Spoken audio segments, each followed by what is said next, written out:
House Speaker to visit Columbia University, call for president's resignation amid ongoing protest.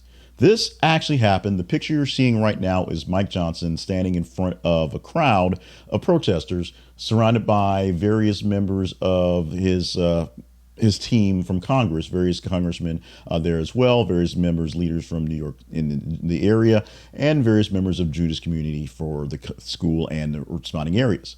Now, this thing you're seeing here in the picture wasn't much of a thing because he was basically shouted out by all the protesters. You couldn't really hear him because of the noise from the protesters. He later on went to a building on campus that had mega security and did the interviews that he was going to do. So you can get the details of what he said was there.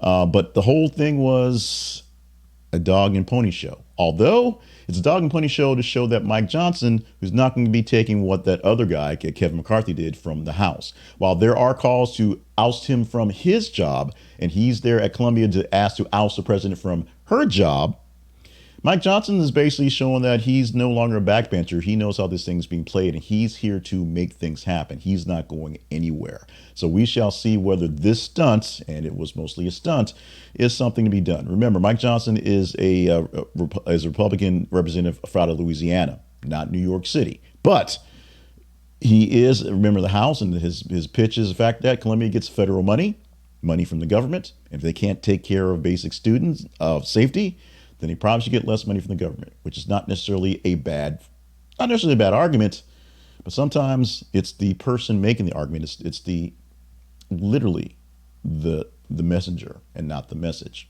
Is this the right message? And we've gone back and forth here and other discussions on the free speech nature of what's going on in the protests and, what's too far, how far is too far.